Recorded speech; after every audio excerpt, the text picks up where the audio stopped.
તો અમને ખબર નથી કે આજ અમારો દિવસ આવો જશે. હું ને મારો ફ્રેન્ડ નીકળ્યા આજ તો ગિરનાર ચડવા, કેમ કે આજ નજારો હતો એક નંબર. આજ વરસાદ જેવો માહોલ હતો અને વાદળ પણ મસ્ત હતા. અને આ નજારો જોતા જોતા અમે ચાલુ કરી દીધું ગિરનાર ચડવાનું. અને થોડીક સીડી ચડતા જ અમને મળી ગયા વાંદરા, કેમ કે જો કેળા કે કાંઈ લઈને જતા હોય તો લૂંટી લે. અને આ રોપવેનો નજારો પણ એવો હતો. અને આ નજારા મેં મારા ઇન્સ્ટાગ્રામના રીલ્સ માટે ઉતાર્યા હતા. અને જો તમારે ગિરનાર ચડવા આવવું હોય તો ચોમાસામાં જાઓ, કેમ કે ત્યારે મસ્ત નજારો હોય છે. વરસાદ પણ હોય છે અને વાદળ પણ હોય છે. જાણે લાગે છે સ્વર્ગમાં આવી ગયા.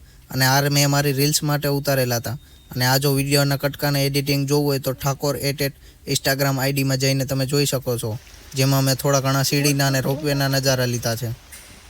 અને આ જગ્યાએ આવીને તો એવું ફિલિંગ થયું કે જાણે બાહુબલી મૂવીનું સીન આવી ગયો. અને નજારાનો આનંદ માનતા માનતા અમે આ ભાઈએ પાણી ભરવા ગયા હતા. અને અમારે બનાવવાની છે મેગી, કેમ કે અમે બધું આ મેગીનો સામાન ઘરેથી લઈને આવ્યા છે. અને મેગી બનાવવાનું સ્ટાર્ટ કરી દીધું. અને નજારો મસ્ત હતો એટલે 3-4 વિડીયોના કટકા પણ ઉતારી લીધા, કેમ કે આ સ્ટોરી કે રીલ્સ મૂકવા કામ આવશે.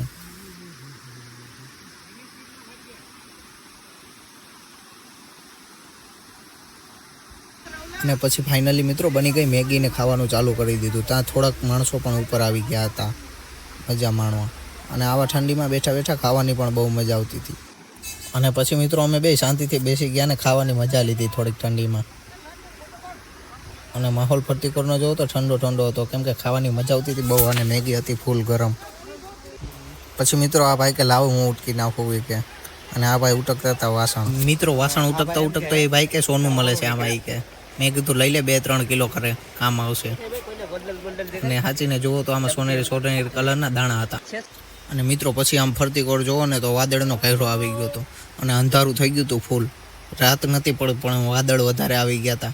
અને આજુબાજુમાં જે લોકેશન દેખાતું હતું, પાણી પડતું હતું, એ બધું દેખાતું બંધ થઈ ગયું.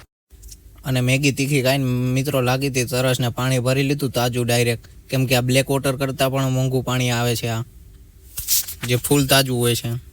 અને આ પીવાથી કાંઈ બીમારી ના પડી આપણે. અને પછી તો કરી લીધો અમે ઠેલો પેકને નીચે ઉતરવાની તૈયારી કરી. અને પછી આવો નજારો જોતા જોતા અમે ઉતરવાનું ચાલુ કરી દીધું. અને પછી તો વિચાર આવ્યો કે આવી મજા માણવાની કેદી પાછી મજા આવશે આવા ચોમાસાની. તો મિત્રો આવો થોડોક સપોર્ટ કરો તો અમે આવા વિડીયો ઉતારવા દર રવિવારે આવી શકીએ છીએ. તો થોડોક સપોર્ટ કરો, લાઇક શેર ને સબસ્ક્રાઈબ કરો વિડીયોને.